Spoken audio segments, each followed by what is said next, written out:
Hello everyone. Thank you very much for joining me once again. Massive thank you again to those who have subscribed and to those who have shared the content.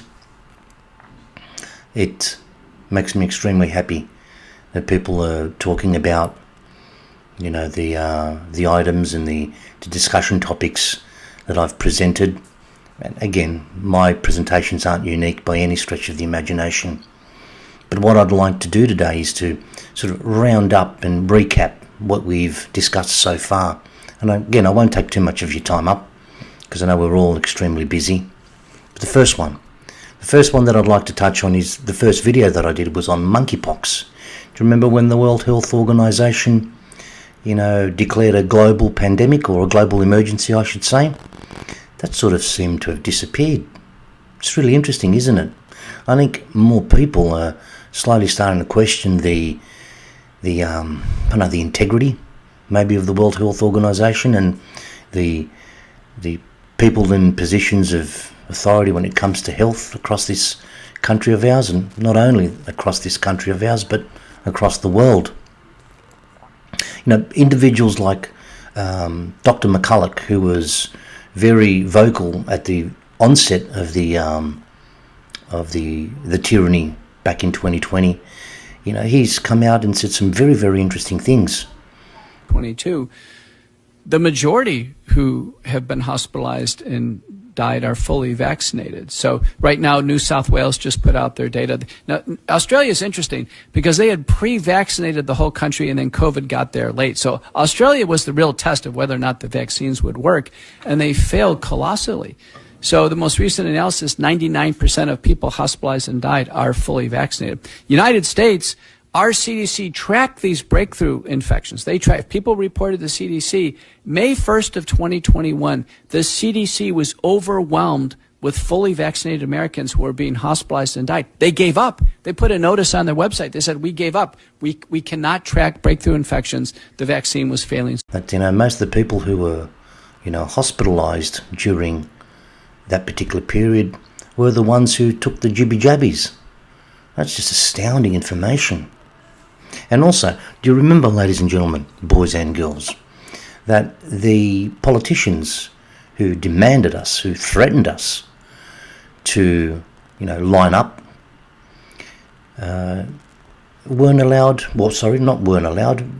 didn't need to take the 2 shots. They were exempt. And here they are telling us, no, you have to do this or you're going to lose your job. You're going to lose your livelihood.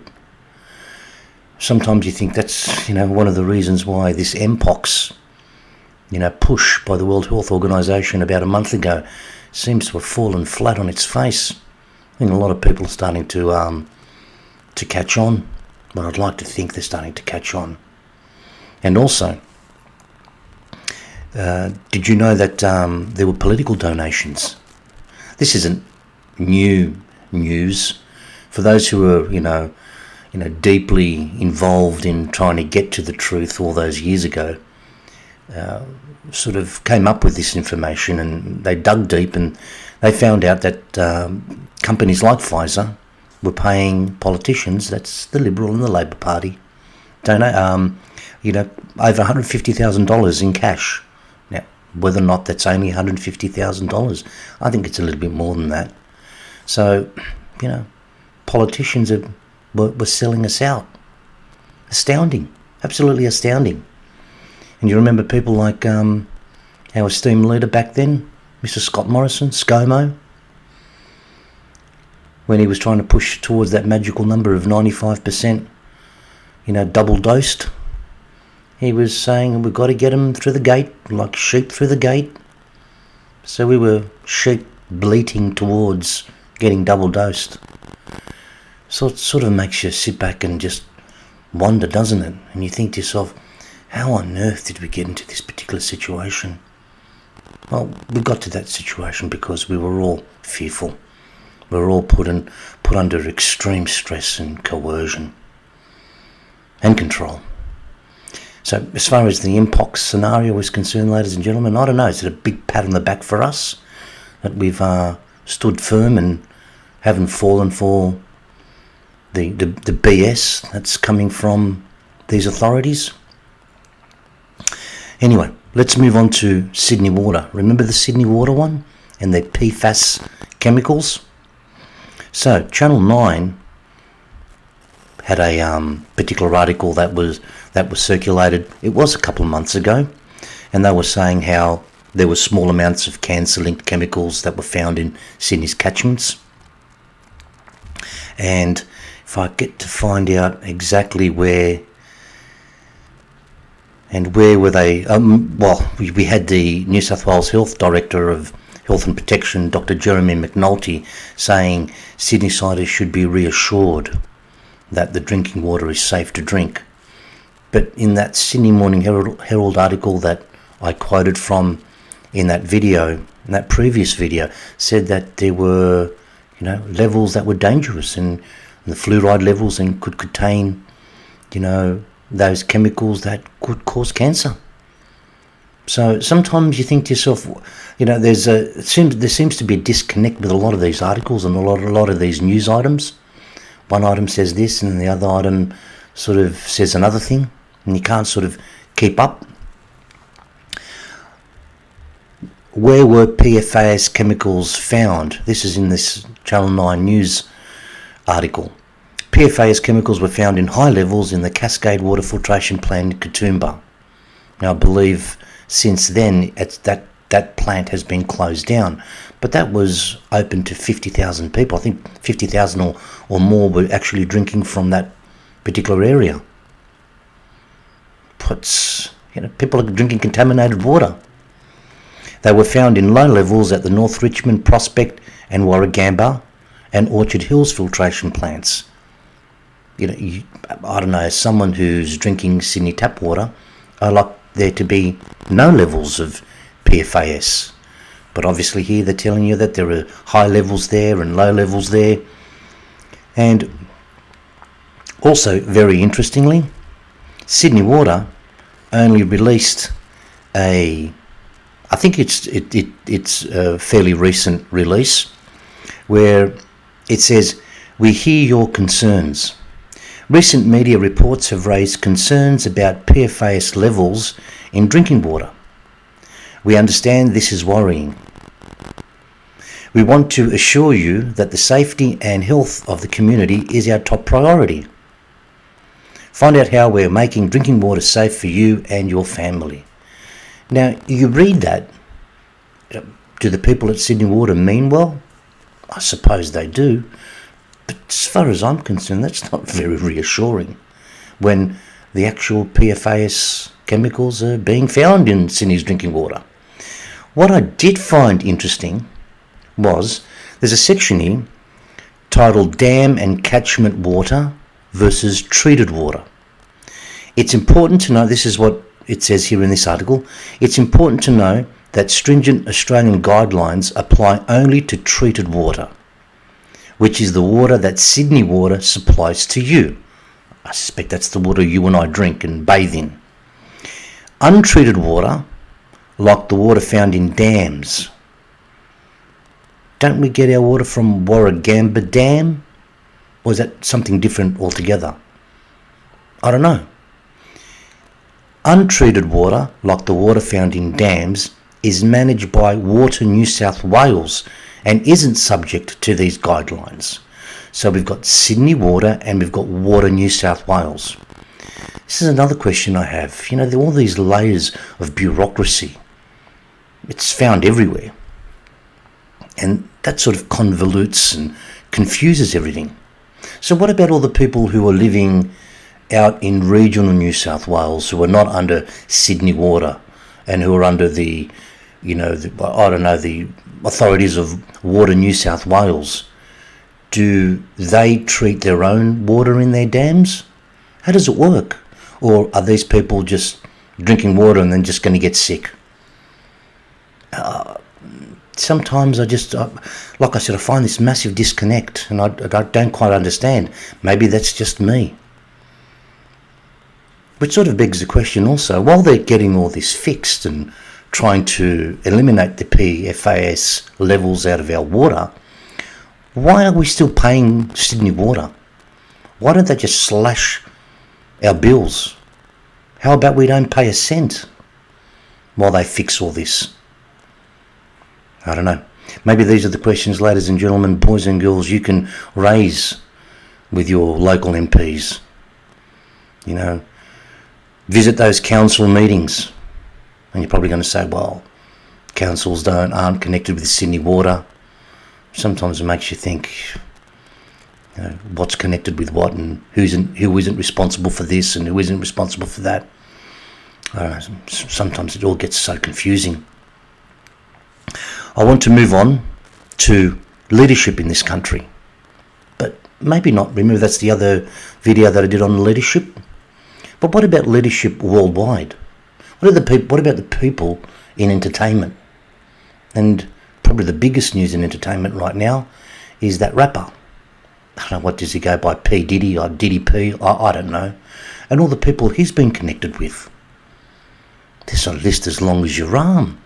And now we've got all these entertainers who are slowly but surely, you know, deleting everything from their accounts.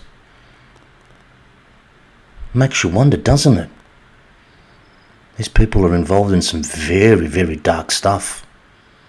But as far as leadership in this country is concerned, if you allow me to just go back to, you know, the time of, you know, the tyrannical years of 2020, 21 and 2022, in New York City, as an example, in New York City, the top COVID official, Jay Varma, he was at the head of New York's response to the spread of the virus, the so-called virus. He was found being involved in sex romps while he was supposed to be protecting the city. He wasn't following any protocols, and he's been charged. Now, was that happening here in Australia? Do you remember those news conferences, ladies and gentlemen, boys and girls, with Kerry Chant and Brad Hazard and the police commissioner? His name escapes me at the moment.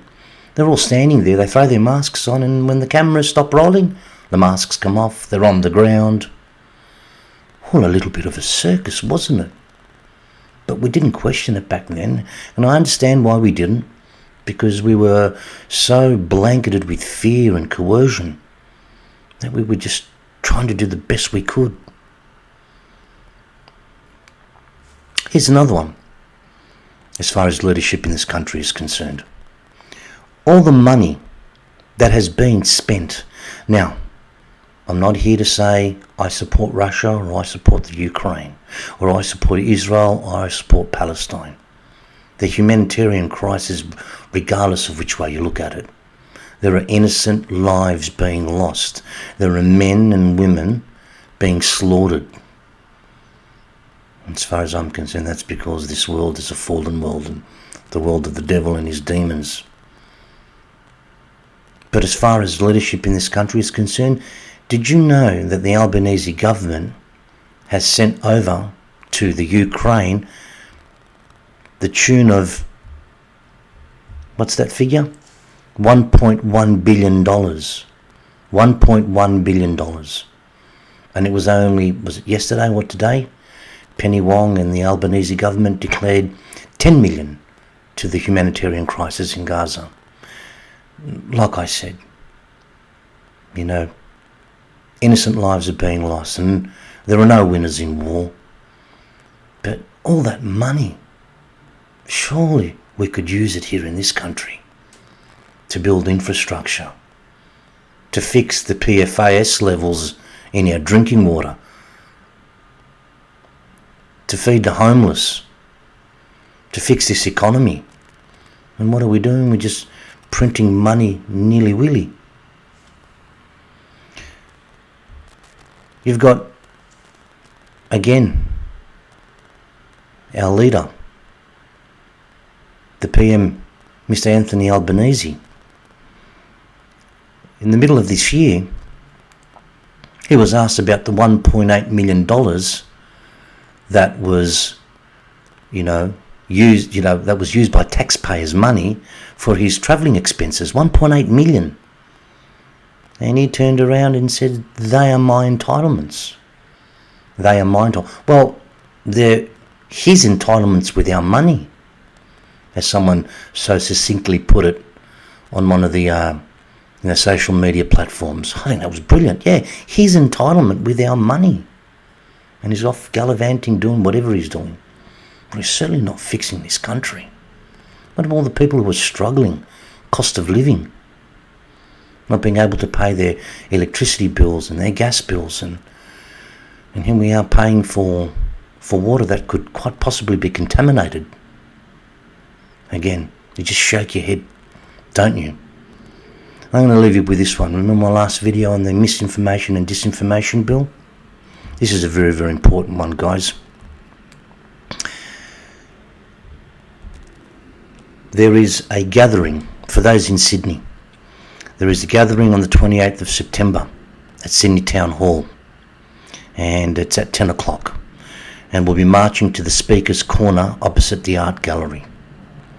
I hope, I really do, that as many people as possible turn up to this, because this misinformation and disinformation bill, 2024, it's, like I said earlier, it's a very, very dangerous piece of legislation. And if it passes, we could be in for some very, very dark days.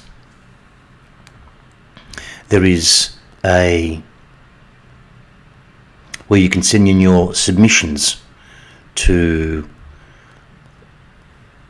declare your opposition to the bill. We've only got a week to do that, maybe less than a week to do that.